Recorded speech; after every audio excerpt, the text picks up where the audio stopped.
So yesterday we had ourselves the Tyler Toffoli trade. He is a forward on the Montreal Canadiens that got traded over to the Flames for a package that included a first-round pick, a pretty good B-tier prospect, and then an extra pick on top of that. There also is the potential for there to be a third pick involved, assuming the Calgary Flames pick this year gets protected. It's an entire thing. But either way, Tyler Toffoli getting traded for a first, a B prospect, and another smaller pick was enough to make a lot of people curious as to what the market was for other NHL forwards on the market.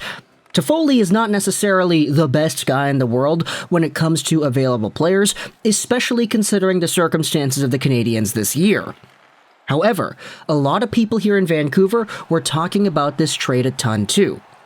Not just because, of course, Tyler Toffoli is going over to the Calgary Canucks and he's adding on with Markstrom and Tanev and Levo and Richardson and Goodbranson as former Vancouver guys that are suiting up for that team. It's very strange how that works. But because this Toffoli trade brings up a very interesting conversation as to what JT Miller is going to cost in the market as well.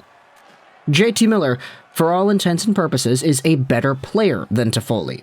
When Toffoli was here in Vancouver, Miller was a bigger play driver. He was a more versatile forward, and he's a lot faster too.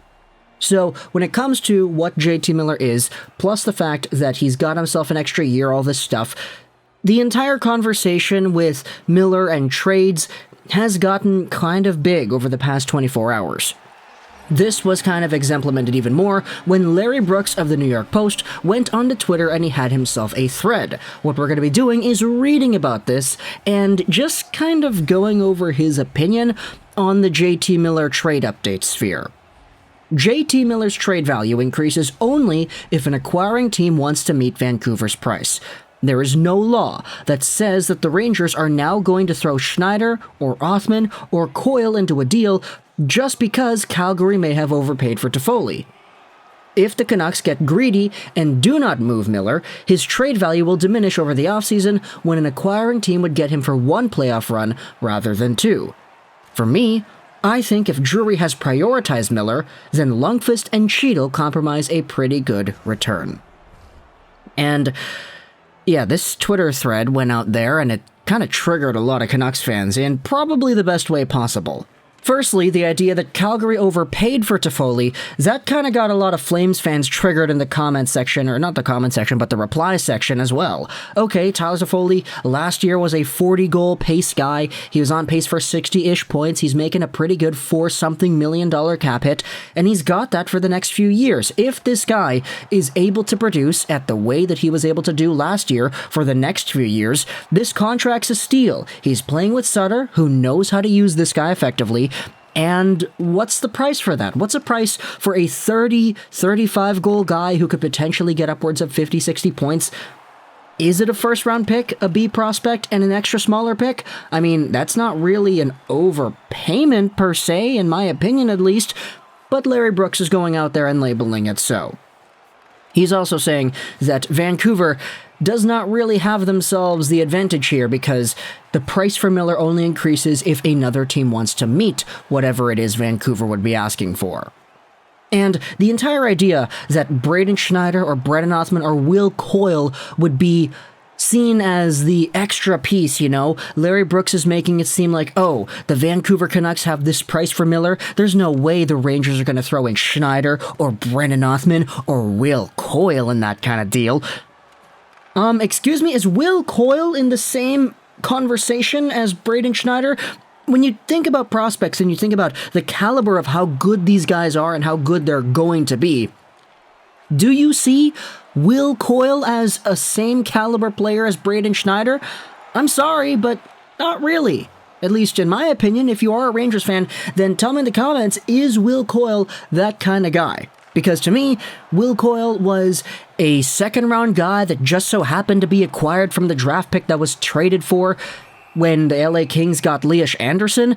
Like, okay, he's a guy in the OHL, he's over a point per game, he's doing well, he's a good goal scorer, all that stuff, but like, is this guy really in the same prospect tier as Braden Schneider?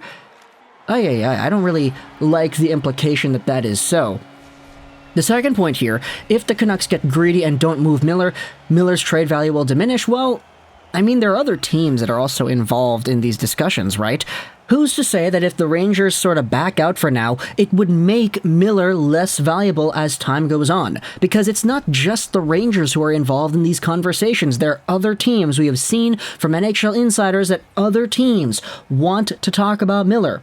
Because, yeah, of course, I mean, he's a point per game on the Vancouver Canucks of all teams, so, like, this is an attractive package. And if 2 or 3 or 4 more teams get in there and they start calling up Rutherford and they start asking, okay, what is this other team offering? Okay, I'll one-up that. Oh, what is that other team offering? Okay, I'll one-up that. It's easy for a bidding war to start for players that are as good as Miller. So just because one team in New York backs out early on, it doesn't mean that Vancouver is eternally screwed the longer time goes on because, oh, Miller's value is just going to decrease.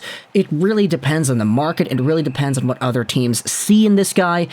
And I don't really think that's a point that Larry Brooks is going out there and comprehending. And then, of course, the third point, this is the one that got a lot of Canucks fans pissed off.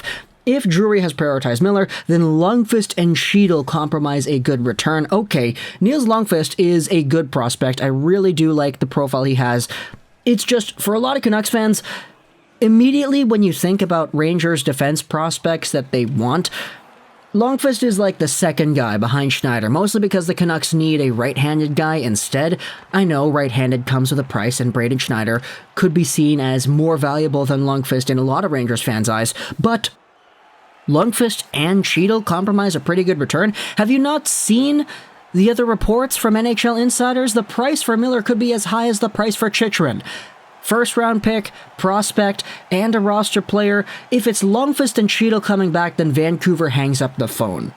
Chytil, I'm sorry, I like Filip Chytil. But as Brendan Batchelor said over here, I mean, Filip Chytil has never scored 20 goals in the NHL, and he's being touted as the primary piece in a potential New York Miller trade? LOL. Now, I get it, the main piece is actually probably Lundkvist because he is the long-term young defense prospect coming in, but like, this tweet kind of got roasted by a lot of Canucks Twitter because of the perspective of how it falls into the other trades. Tyler Toffoli got more than this.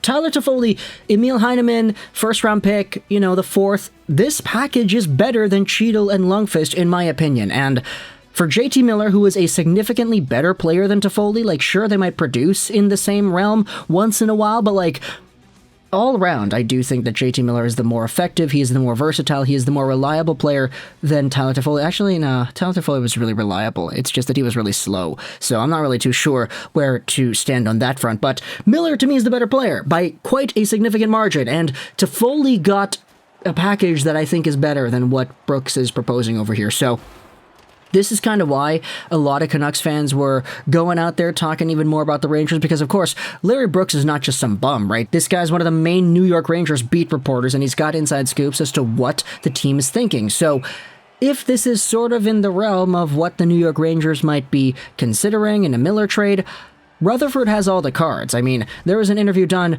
with Rutherford today on Daily Faceoff where he pretty much said, yeah, we don't need to do anything. Like, we have the power in this situation. Let's go ahead and pull that off right here. dailyfaceoff.com. Canucks Rutherford, there's no urgency here to make trades. Take a look at what he says here towards the end of the article. We're in a position that we don't have to feel any pressure this year because we don't have top players where they're going to be UFAs. So there's no urgency here to make those kinds of decisions. Our decisions will be made step by step as to what we think is best for the franchise now and in the future.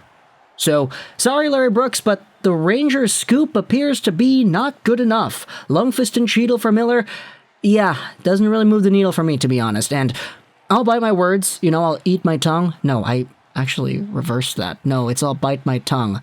I'll eat my words. Yeah, my goodness, I can't believe I said that, but I'll eat my words if this entire thing proves to be the most accurate report and Miller eventually goes to New York for Lundkvist and Chytil. But if that does happen, then Jim Rutherford, Patrick Allvin, be prepared for the first ripping that the Vancouver Canucks fan base is going to give y'all, because Yeah, that doesn't really seem like that good of a return. So talk to me in the comments, what do you think about this entire video over here? If you're a Rangers fan, what do you think about Brooks and the scoop over here? Do you think Miller for Lundkvist and Chytil is a good enough trade? Same question over here to the Canucks fan base that checks out these videos. By the way, we got ourselves another Canucks video later in the evening. Not evening, afternoon. I want to talk about Jack Rathbone. Yeah, that guy's fantastic. I hope you enjoyed this British Trolls 99. And bye.